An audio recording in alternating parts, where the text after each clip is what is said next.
رسول اللہ تنگی ہے رزق کی، کوئی وظیفہ بتائیں۔ کتنے لمبے لمبے وظیفے لوگ پڑھ رہے ہیں کہ کاروبار کھل جائے اور روزی بڑھ جائے، کتنے لمبے چوڑے، کتنے کتابوں میں ایڈے ایڈے بڑے وظیفے لکھے پہ، پڑھوں جی مندہ بڈھا ہو جائے۔ میں قربان جاؤں یا رسول اللہ آپ کی شفقتوں پر، آپ کی رحمتوں پر، سنو یہ کرو، میری بات نہیں ہے، میرے نبی کی بات۔ تجربے کی وجہ سے کرو گے تو کچھ نہیں ملے گا، یقین سے کرو گے تو دروازے کھلتے دیکھو۔ کہ یا رسول اللہ ارید ان یوسع علی رزقی، میں چاہتا ہوں میری روزی کھل جائے۔ تو آپ نے کہا ادم علی الطہارہ یوسع علیک رزقک، تو باوضو رہا کر تیرا رزق کھل جائے۔ کوئی زور لگتا ہے وضو؟ تمہارے یہاں تو سردی ہوتی ہی کوئی نہیں کہ بھئی ٹھنڈا پانی ہے کیسے وضو، یہ تو ہمارے لیے مسئلہ ہے کہ بھئی ٹھنڈا پانی ہے کیسے وضو کرو۔ وہ ہمارے گاؤں کا مراسی مجھے مل گیا، میں نے کہا چل نماز پڑھے گی، نہیں جی میاں جی سردی بڑی، نہ لے جاؤں سردی بڑی، مراسیوں کو سردی زیادہ لگتی ہے۔ میں نے کہا نہیں آج تک نماز پڑھا کے چھڑنا ہے۔ میں اس کو لے کے جب وہ ٹوٹی پہ بیٹھا نا، جو ہی ہاتھ پہ پائیں، اوہ حالے ہو ٹھنڈا پانی، اوہ حالے ہو ٹھنڈا پانی۔ تمہارے لیے تو یہ مسئلہ بھی نہیں کہ ٹھنڈا پانی۔ میرے نبی کی یہ سارا مجمع لے لو، یہ اوپر مستورات لے لیں، ادم علی الطہارہ یوسع علیک رزقک۔ میرے نبی نے فرمایا باوضو رہنا شروع کر دے، اللہ تیرا رزق کھول دے گا۔ ابھی اللہ رسول کی آپس کی بات ہے تو میری بات ہوتی تو دیوار پہ مار دو، تجربہ کرو۔ نبی کی بات کو تجربہ کر کے نہیں کرتے، یقین کے ساتھ کرتے ہیں۔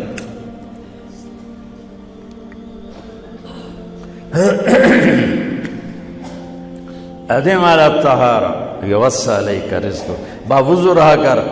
اچھا باوضو رہنے کے اور فائدے، اللہ پیار کرتا ہے، شیطان ڈرتا ہے، اور وضو ہوگا تو نماز آپ ہی پڑھی جائے گی، چلو یار وضو ہے 4 فرض ہی پڑھ لگی۔ ایک دفعہ شیطان آیا ہمارے نبی سے ملنے، تو آپ نے اس سے پوچھا تیرے دشمن کتنے؟ کہنے لگا 15۔ آپ نے فرمایا کون کون ہے؟ کہنے لگا پہلے تو تھوڑا ہی نمبر ہے، پہلا نمبر تو تھوڑے نال میرا لگو ہے۔ پھر کہنے لگا وہ مسلمان جو 24 گھنٹے باوضو رہتا ہے وہ میرا بڑا دشمن ہے۔ جو باوضو رہتا ہے اور باوضو سوتا ہے، ایک فرشتہ اس کے لیے بندگی کا ثواب لکھتا رہتا ہے۔ خیر واپس آتا ہوں، میرے نبی نے فرمایا 4 باتیں لے لو اور دنیا بھی تمہاری آخر، ساری PIA زندہ ہو جائے گی، ساری اکانومی زندہ ہو جائے گی، ساری معیشت زندہ ہو جائے گی۔ 5 بھی نہیں، ایک انگلی بھی آپ نے نیچے کر دی کہ یہ بس اتنی لے لو۔ حفظ و امانت، صدق حدیث، حسن خلیقت، عفت فی طعمت۔ کیا خوبصورت! ساری زندگی کسی کو دھوکہ نہ دینا، دیانت داری۔ میرے ملک کے ادارے کیوں ڈوب گئے؟ دیانت نکل گئے، کھوٹ آ گئی، دھوکہ آ گیا۔ میرے نبی نے کہا حفظ امانت، کبھی امانت میں خیانت نہ کرنا، صدق حدیث، کبھی جھوٹ نہ بولنا، ہمیشہ سچ بولنا۔ میرے نبی نے فرمایا میرا امتی ہر گناہ کر سکتا ہے، 2 نہیں کر سکتا، ایک جھوٹ کبھی نہیں بولے گا، ایک دھوکہ کبھی نہیں دے گا۔ میرے نبی کی 2 صفتیں ہائی لائٹ ہوئیں، صادق اور بولو کیا ہیں؟ کوئی اور بھی تو ہو سکتی تھی، جس سے مشہور کیا، کعبہ قوسین بھی تو ہے، اور ادنا بھی تو ہے، واللیل بھی تو ہے سیاہ زلفوں والا، والضحیٰ بھی تو ہے روشن چہرے والا۔ کس سے مشہور کیا؟ صادق امین۔ اگر آپ مجھ سے سوال کرو، میں ممبر رسول پہ بیٹھا ہوں کہ مولانا صاحب سارے دین کو 2 لفظوں میں بتاؤ، ساری شریعت کو، تو میرے پاس دو لفظ ہیں، سچائی اور امانت داری۔ آپ مجھ سے سوال کرو مولانا صاحب ساری دنیا کے کفر کو بتاؤ، تو میرے پاس دو لفظ ہیں، جھوٹ اور دھوکے بازی۔ جھوٹ اور خیانت، پوری دنیا کا کفر ان کے اندر چھپا ہوا ہے۔ سچائی اور دیانتداری، پوری دنیا کا اسلام اس کے اندر چھپا ہوا ہے۔ دیانت اور سچائی یہ بیج کی طرح ہے، اور پورا اسلام پھر باغ بن کے پھلتا پھولتا ہے۔ جھوٹ اور دھوکہ یہ بھی بیج کی طرح ہے، پھر اس سے کفر کا جنگل کانٹوں بھرا جنم لیتا ہے۔ میرے معاشرے سے جھوٹ نکل جائے، دھوکہ نکل جائے، یہ پاکستان جنت کا ٹکڑا ہے۔ اور یہ حکومت کے بس کا نہیں ہے کہ وہ سب کو سچ بلوائے، یہ مجھے کرنا ہے، یہ مجھے کرنا ہے، میں نے اور آپ نے اس کو شروع کرنا ہے۔ حضرت جریر بن عبداللہ یہ یمن کے شہزادے تھے، آخری حج پہ مسلمان ہوئے۔ اپنے نوکر سے فرمایا گھوڑا خرید کے لا، میں پیسے یہاں پیمنٹ کروں گا۔ وہ منڈی میں گیا، 300 روپے کا گھوڑا لے کر آیا۔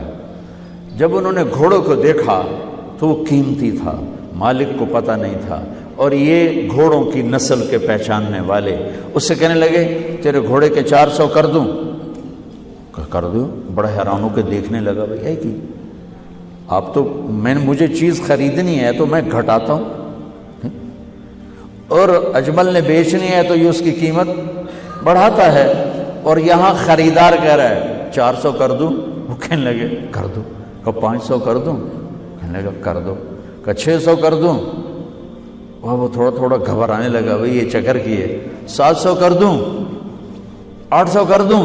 وہ کہنے لگا حضور تسی لینا تو لو، پر میرا مذاق تھا نا، تسی اٹھاؤ، کدی لین والے بھی پیسے بتائے، تسی میں نے 300 دے میں جاواں، کہنے لگے اس کو 800 دے دو اور گھوڑا باندھ دو۔ وہ حیران خوشی سے چھلانگے مارتا ہوا گیا۔ تو جب وہ چلا گیا تو نوکر نے پوچھا میں جب 300 میں سودا کر کے آیا تھا تو 500 کس خوشی میں بڑھائے؟ فرمایا میرے بھائی اس کے گھوڑے کی قیمت 800 تھی، 300 نہیں تھی، اور میں نے نبی کے ہاتھوں میں ہاتھ دے کے یہ وعدہ کیا تھا زندگی بھر کسی کو دھوکہ نہیں دوں گا، سب کی خیر خواہی چاہوں۔ تو بھائیو میرے اداروں میں کس ٹیلنٹ کی کمی نہیں، صلاحیتوں کی کمی نہیں، دیانت کی کمی ہے، قوت عمل کی کمی نہیں، سچائی کی کمی ہے۔ حجاج بن یوسف ایک ظالم گورنر گزرا ہے، اس کے خلاف بغاوت ہوئی، وہ ناکام ہو گئی۔ تو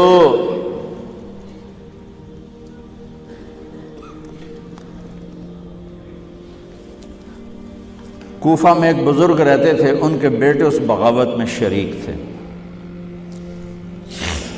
وہ چھپتے چھپاتے کئی سال کے بعد واپس آ گئے۔ ابن خراش ان کا نام تھا۔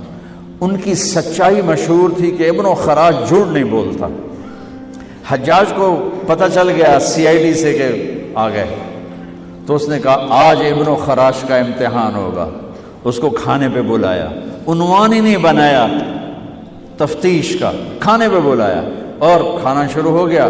باتوں باتوں میں کہتا ہے ابن خراش آپ کے بیٹے ہمارے خلاف لڑ کے بھاگ گئے تھے، کوئی پتہ ہے؟ تو ابن خراش ہنس پڑے، کہنے لگے حجاج زندگی موت تو اللہ کے ہاتھ میں ہے، گھر آئے بیٹھے۔